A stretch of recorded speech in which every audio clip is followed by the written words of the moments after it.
This is nearing my third Parkiversary. So I was diagnosed almost exactly 3 years ago. And what I would say to myself, there's a couple of things there. Um, Actually, now, of course, there's just a lot of things I could say. Um, but really, when you look at Parkinson's disease and what it is we go through, you know, um, well, first of all, the first thing I had to realize was that life's not over. And this isn't what I said in the post, but this is truly when I was diagnosed. Um, it hit me with a, well, wait a minute. I'm too young to have this kind of thing. And you hear Parkinson's and you think old person, you think person kind of fading in health, right?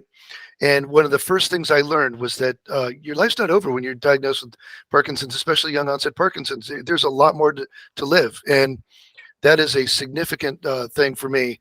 When I was diagnosed, I went on, started searching for motivators. I was looking for examples, people out there. One of them was Alan Alda, the actor here in America that from the TV show MASH. And one of his quotes was that he was living very well with Parkinson's. He's got a podcast. He's very happy, and he's got a lot of things ahead of him that he's got to do. And I thought that's exactly what I need to do. I need to focus on that. That I have a lot more to live. Life's not over, and you can't let this stop you. You really can't, kind of thing. So from that perspective, that's one of the things that I was looking at as far as that goes. And the diagnosis story really comes into, my there was a tremor that started, and it was frankly just a pinch. These two fingers, the index finger and the thumb, started to just pinch involuntarily, and then that developed into a full tremor in my left hand. And this was in the heart of the COVID crisis here, where 2020, in March of 2020, COVID was rampant, and it was in February of 2020 that these symptoms started. So around March was when no one went out of their house. It was hard to get a doctor appointment, that kind of thing. But I was able to see my primary care physician. I think it was April by the time I finally got in to see him. So it was nearly a couple months later. And he diagnosed me with a essential tremor. He said, yeah, that looks like an essential tremor. It's nothing really to worry about, I think, at this point. But Mark, let's keep an eye on it. If it gets worse, let me know. And if anything else happens, let me know. But I think that's what you're looking at. I said, okay. I have a friend with an essential tremor. It's not the end of the world. Okay, got it. But as time went on in 2021, other things started to happen. I came back from a weekend off from work, and I came back on a Monday, and I was walking across the warehouse with one of my employees, and she made a comment about my left arm not swinging. She asked me if I hurt my shoulder during the weekend because my arm wasn't swinging when I was walking. And in her own words, it's kind of freaking me out. It just doesn't look natural. And I said to her, "What are you talking about?" Because I had no idea my arm wasn't swinging, and I thought that's really odd. I wonder why that is, right? Now, of course, that's a situation we call bradykinesia, but at the time I don't know this. I just think it's my arm's not swinging when I walk.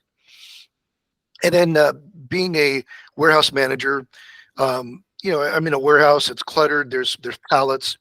You have to step over, and I kept tripping on things because my left foot. I kept thinking my left foot was higher than it was, or I kept skipping or scuffing my left foot on the ground when I would walk. And I thought, well, that's really weird. Again, just kind of odd. And so those things were happening, but again, not tying them all together as this is beginning to look like a Parkinson's diagnosis. I don't know that. And then by now it's getting to be the fall of 2020. And I was watching TV with my brother, and it was a little chilly. And I sat on the sofa, and I crossed my arms, folded my arms, and leaned back against the sofa to watch TV. And I thought to myself, well, I got to get up now and get going. And I couldn't move.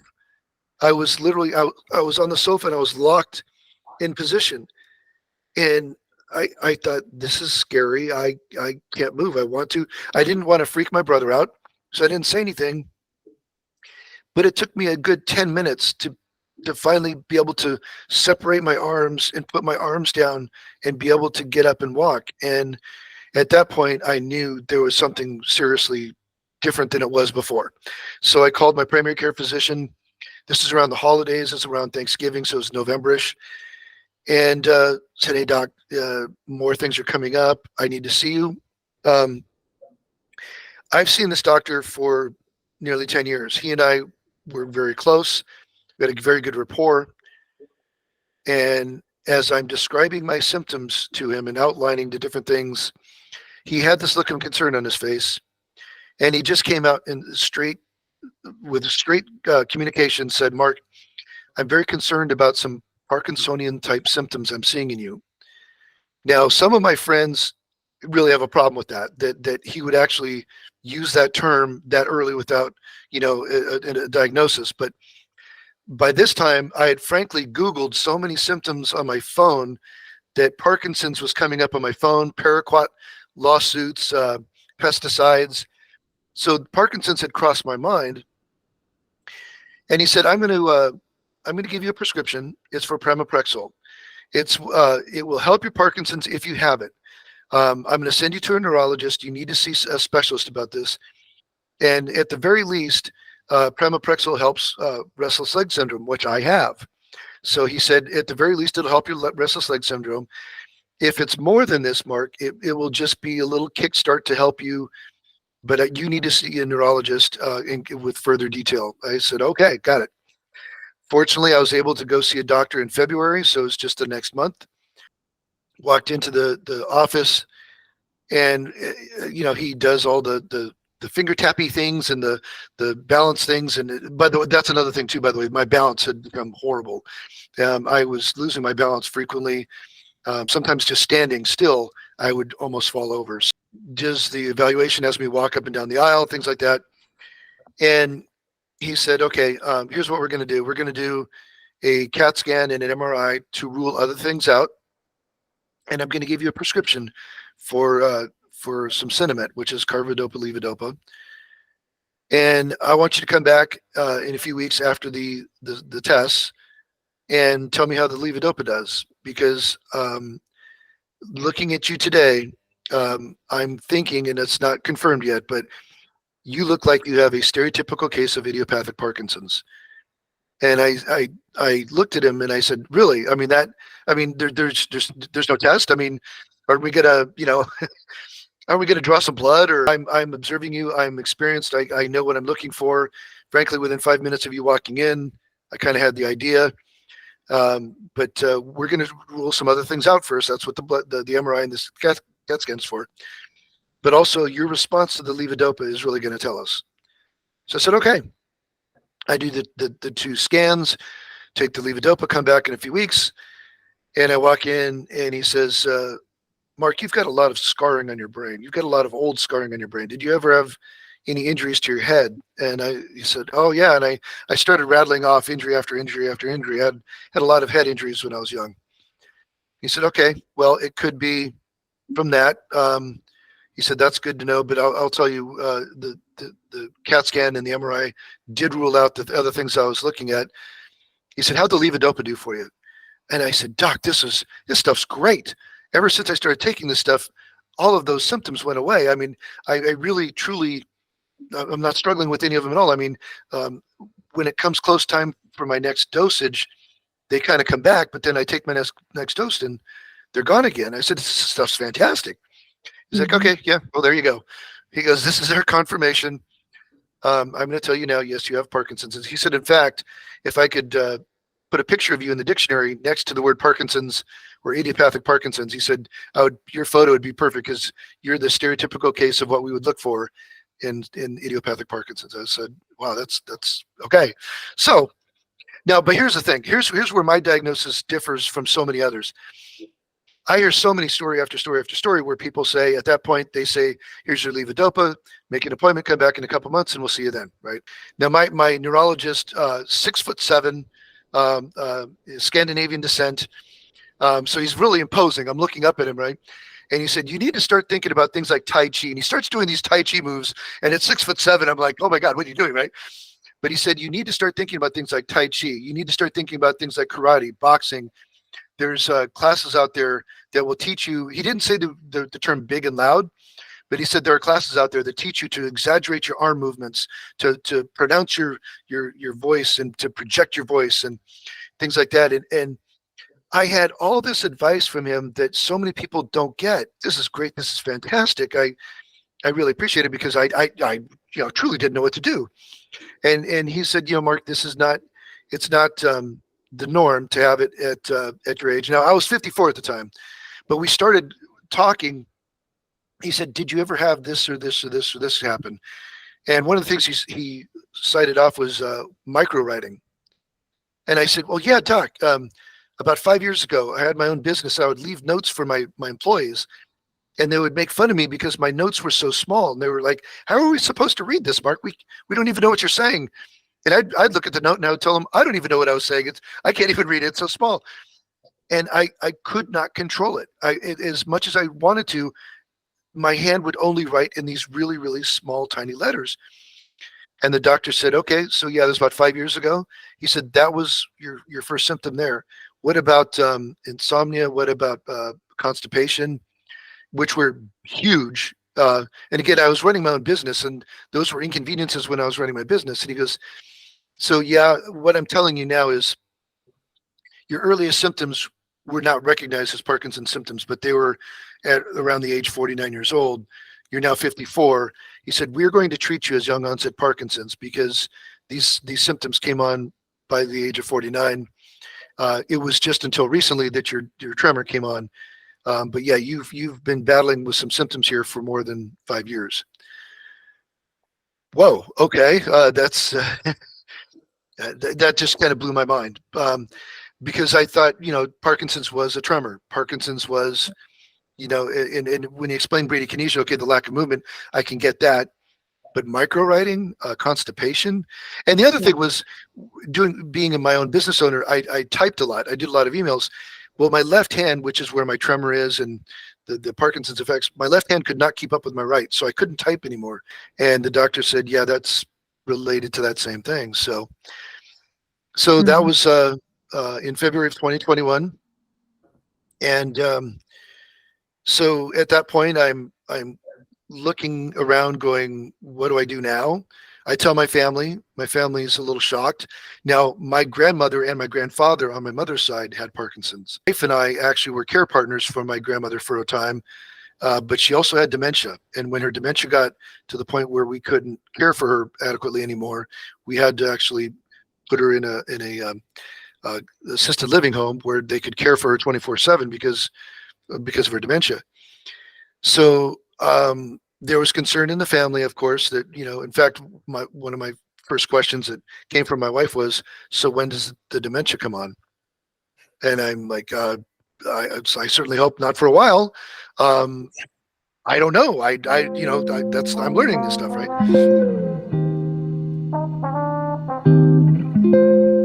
So I created a couple of social media accounts. I used to be on Instagram before. And a friend told me there's a lot of good information on social media. There's a lot of good people with Parkinson's or just chronic illnesses as a whole. And you can get on Instagram or on TikTok, and there's people that talk about their conditions, and they'll be willing to talk to you about it or give you any advice that they have. I thought that's a great idea, connecting with other people, because I didn't know about support groups or anything else at that point, right? So I created an Instagram and a TikTok account, and I just started to vlog. I talked into the camera and just shared my experience. That was my therapy, because no one locally, no one around me understood what I was going through. If I talked to my family, if I talked to my close friends, they all just looked at me blankly. Some of them cried. Some of them were like, oh, I'm so sorry your life is over. I'm like, no, I don't think it is. Yeah, the response was just people with an outpouring. They cared deeply, but they had no idea what to do or to say. And I don't blame them. And so I got on Instagram and TikTok, and more people were saying, oh yeah, I went through that too. And oh yeah, this and that. And all of a sudden what I was putting out there as a therapy for myself started connecting me to other people. And I got connected to this online community of people with Parkinson's. We call ourselves Parkies, and that support really stemmed. Most of the support I received stemmed from that online platform where people were just one after another. Yeah, I understand. I get it. I know what you're going through. It really, sucks, but here's some things I've tried. Those things. Wow, that was amazing. That was fantastic. Now, Yeah. fortunately for me, my neurologist, after the third visit, on the third visit, my neurologist said, "Well, Mark, at this point, I'm going to hand you off to somebody else. There's somebody we call them a movement disorder specialist. They're a neurologist like me, but they have additional training in movement disorders like Parkinson's. And I'm going to refer you to this guy. He's fantastic. He's a friend of mine, and I think you're really going to benefit from seeing a doctor with his specialty." And so, and again, this is not the norm. A lot of people with Parkinson's have to fight, claw, and scratch to see a neurologist, and beyond that to see an MDS. This just happened. I mean, he literally. I'm going to say not goodbye to you, but you really don't need to see me. He's going to be your primary focus for your Parkinson's going forward. But if you want to, please check in with me like once a year just to let me know how you're doing, that kind of stuff. So I went to see my MDS, and he was fantastic. He was uplifting, encouraging, energetic. The first visit that I had with him lasted over an hour and a half. We actually closed down the office. The rest of the office staff left, and he and I stayed till half an hour after everybody was gone, just so he could answer all of my questions. And at the end of the first visit, he said, "Okay, Mark, here's what we're going to do." And then he stopped himself and he said, "Wait a minute. You're the patient. You're in charge. I'm going to tell you what I think we should do, but you tell me if you think this is the way we want to go. I think we should this, and that." I said, "Doc, that sounds perfect to me." He said, "Okay, that's what we'll do. Come back for the next visit, and we'll take it from there." And so I, again, have had the very fortunate um, occurrence of having tremendous doctor care, from primary care to neurologist to movement disorder specialist. A lot of friends tease me about that, and they say they hate me for such positive experiences because so many people have not shared that same thing. So for that, I'm very, very blessed. Absolutely. His name is Dr. Johann Samantha. Unfortunately, and I'm trying not to get too emotional here, in October, he passed away. He passed away suddenly. He's younger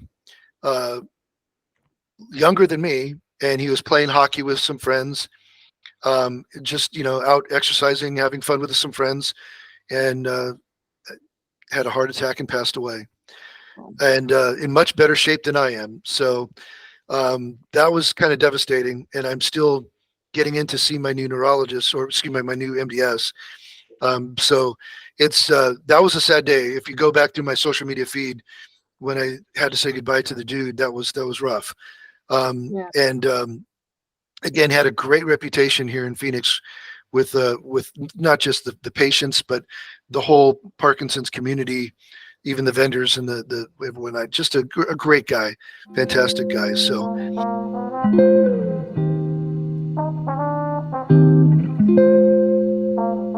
I try and be positive. There are obviously times when I struggle. Depression and apathy are huge with Parkinson's. As a tendency, I've been a positive person throughout my life. I've always tried to see the silver lining. Try and focus on, if this is a difficult circumstance, how do you get through this, and what's going to get us through, and how can we look back on this and make it a positive. So that's kind of been a natural tendency. But I'll tell you that the people in that I've been supported by are I'll say this: people say, isn't it? It's too bad that you have Parkinson's. And I tell them, it is, but I'll tell you, I would not have met a lot of these people in the Parkinson's community had I not had Parkinson's. And I have met truly some of the greatest people I've met in my entire life since getting Parkinson's. And some are lifelong friends already. And they're people that have stood by my side, have encouraged me when I was down. And it's the people really that help support. It's It's amazing. And so there's a couple of things. That's the biggest one, is that I do have a personal faith that I have, that there's a reason why things happen, and I won't digress too much into that, but I do believe that there's reasons and purposes behind things, and when you find that purpose, it brings meaning to the situation. And in fact, I have a podcast that I do with a friend of mine, Nikki. The name of that podcast is Making It Meaningful, the podcast, and that we focus on that is trying to find purpose and meaning through difficult circumstances. So it's that's really what it is. It's all about just trying to focus on those things.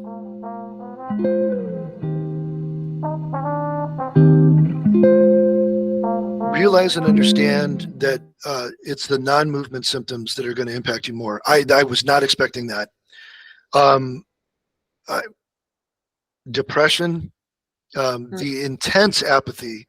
Again, I've been a man of passion my whole adult life. I've been a purpose-driven person. I set goals and I hit those goals in my personal life, in my business life. And with Parkinson's, I didn't even want to set a goal, and that is just so not like me. And then it became hard sometimes to just, do I even want to get out of bed? And not to sound stereotypical, but truly, there's days when you're just like, I don't want to get up today, right? So the depression, the apathy, and then the panic attacks. Now, as in my professional life, I used to work in the pharmaceutical industry as an operations manager. I had 5 different departments, 3 different shifts that reported to me, over 100 employees total. And in 1 year, we shipped out $3.6 billion in product. So I had, it was almost a 24/7 operation. I had stress and pressure all the time. I never experienced a panic attack until I had Parkinson's disease. So through all that stuff in my past, with all that pressure, not once did I experience a panic attack. There's times when I was stressed, but never a panic attack. And with Parkinson's, when the diagnosis came, and as things were progressing, that was the worst. In fact, my MDS said to me, "Mark, what do you want to focus on this visit? If I could work on one symptom for you, what would it be?" And I said, "Oh my gosh, doctor, I can't handle the panic attacks." And he said, "Okay, we'll increase the levodopa until the panic attacks go away, and then from there we'll look at the rest of your symptoms. But that'll be our benchmark." I said, "Okay, great." And that's truly what we dialed the meds in for, was because I had to get those panic attacks down. And it was around that same time enough levodopa so my panic attacks went away. It was about the same point where my tremor was minimized, my bradykinesia was minimized. So it all kind of dialed in around that point. So that was good. But I did not expect the panic attacks. I didn't. It's the nonverbal, not the non-movement things. To make it a shorter answer, I'm sorry that I'm going on so long, but all those non-movement things, I did not expect that.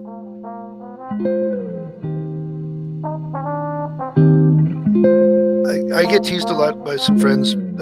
They battle off time quite a bit, but they tease me because I have a very strict medication regimen. I mean, I am setting my watch. I have alarms that go off, and I am very, very strict about when I take my medication. And I do my very best to separate food from my medication, especially proteins from my medication. That's the number one thing that I do. And by being that regimented, I think I have minimized the effects of the Parkinson's as much as possible. I still work full time. I'm a volunteer for the Parkinson's Foundation. I do a lot of stuff, but and with all that, what I'm saying is, with all that activity, I'm still able to stay regimented with my medications, and that really truly does help me. I wish that I was exercising more, and I know you mentioned self-care. I'm probably the worst person that you've ever talked to about self-care, because I prioritize myself behind most of the things, which I'm working on, and I can speak more to that. But exercise is important, and I've gone from working hard at it to hardly doing it, justifying it because I'm saying I'm so busy. But we all know that exercise is critical for Parkinson's patients, and I know that I need to get better at that. and also eating. One of the early podcasts I listened to was one on dietary thoughts for Parkinson's patients with the Parkinson Foundation. And one of the dietitian that was speaking talked about the Mediterranean diet, lots of leafy greens, legumes. If you're going to eat meat, make it chicken or fish, lots of oils, that kind of stuff. Oh, and lots of flaxseed, to get in the system and keep you regular, right?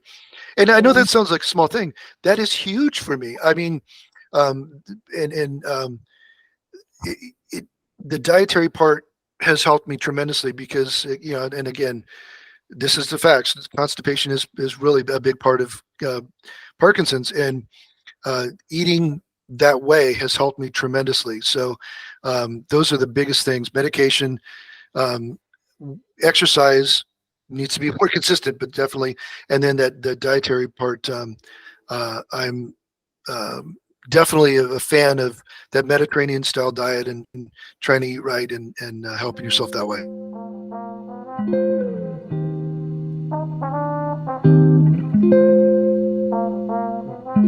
Well, it's usually don't we depression and apathy. We talk about that, okay, right? My friend Nikki, the host of my podcast, she has an expression. If apathy comes and depression comes, let yourself feel those things, let yourself experience those things, but don't set up shop there. Don't set up home there. Don't rest. Don't stay. You need to get out of that. You need to move out of that somehow, some way, whether it's calling a friend, whether it's, whatever you can do to get out of that rut. So yeah, don't stay there. Don't set up shop in that depressive state, which is really easy to say and hard to do. Don't think your life is over. Like I said, so many people, especially when they're newly diagnosed, are just devastated and they think their life's over. And to the caretakers out there, well, let me say it this way. Don't, as a community, let's not forget the caretakers. I see way too little emphasis and focus on the caretakers. We need to make sure that they have resources, that they have support, that they have people behind them, because that is not easy. But also, as caretakers, understand that the person that you're caretaking for is not the same person they used to be. Their brain has changed. The chemicals in their brain have changed. And the things that they're going through, it's not fault, and they didn't want this to happen. So please be understanding of that too. And it's not just for the caretakers, but their family and friends too. I don't want to be the way that I am, but I refer to myself now as Mark 2.0. I didn't ask for this upgrade. It was a forced upgrade to my system, but now I'm going to make the best of it. And it wasn't what I asked for, but what do I do now? I have to realize things are different now, and accept that I'm not the same person, which means if I get tired, then I rest. I have to rest. And that's the other don't that I'm getting to. Don't ignore the symptoms. If you're tired, rest. If you're getting to that point where you've reached the end of the day, you're hitting that wall, that's a sign. And you're going to pay for it tomorrow if you don't listen today. So, listen to your symptoms.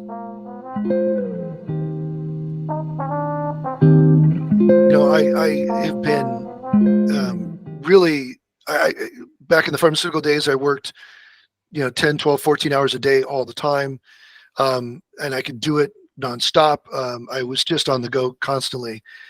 And now, with Parkinson's as a movement condition, the energy level is nowhere near that. And I have to be understanding of that. I have to understand that I can't do the things I did before because my body simply doesn't have the same capacity that it did before. And that takes a lot of adjustment because I didn't want to stop being that energetic person. So there's a TV show here, The Walking Dead, and I don't assume that you've seen it, but there's a character in there named Negan. He's a mean character, wields a baseball bat and hits people over the head, right? Well, I did a post that I have an inner Negan. I have a Negan inside of me that will bash me if I need to rest now. No. You've got things to do. I need to eat now. No. And it's true. But the positive thing is I recognize it. And that's helped me get to be Mark 2.0. But to your absolute, I need to give myself grace. I need to give myself the distance and the grace to say, I can't do this anymore. And I need to be realistic about it. And I need my friends to understand and not take it personally. If I can't go to that social event because I'm just too drained, it's not that I don't want to see you, everybody. It's not that I don't miss you guys. I just simply can't do it today. And that's another difficult thing for people to understand. But if I'm going to take care of myself like that, that means disappointment for other people. And I also have to be okay with that. And it's hard when people don't understand that I don't have the energy level that I had, or I don't have the focus that I used to have. So my medical experience has been wonderful, and I have not had to make much of an effort for myself. But I mentioned I have a podcast, the Making Meaningful podcast, and my co-host, Nikki, diagnosed with Parkinson's disease for 5.5 years. The last 3.5 years, she knew something was off, and she was telling her doctor, what about this? What about that? And the response was always, well, that's not Parkinson's. And that was the end of it. And she kept thinking, well, if it's not Parkinson's, then what is it? It can't stop here, right? Now, she lives in rural America. There's not a lot of doctors around, not a lot of choices of doctors. And she had to fight to find an answer. And so she actually had to self-refer herself to the Cleveland Clinic and go there, which was 8 hours drive away from her house in Michigan, and took several trips to go to the Cleveland Clinic to see multiple people at a time, spend the hotel nights and things like that, to get re-diagnosed with functional neurologic disorder after 5.5 years of Parkinson's diagnosis. And she never would have reached that had she not pushed the issue. And one of our podcast episodes is about that. And in fact, the whole concept of that episode is self-advocacy. It's her story, but it's bringing up the whole bigger picture of self-advocacy. There's so many stories that I hear of people that 3, 4, 5 years had to push their primary care physician just to see a neurologist. And then after that, you must stand up for yourself in healthcare today. There's no ifs, ands, or buts about it. And if you did not get the words that you're looking for, you don't stop. You have to keep pushing. And it's the state of healthcare nowadays. You have to do that. Thank you so much. This is truly an honor and a real privilege. I really do thank you guys, because it's a treat. And this is my therapy now, is to be able to talk about it and hopefully help other people. So thank you so much.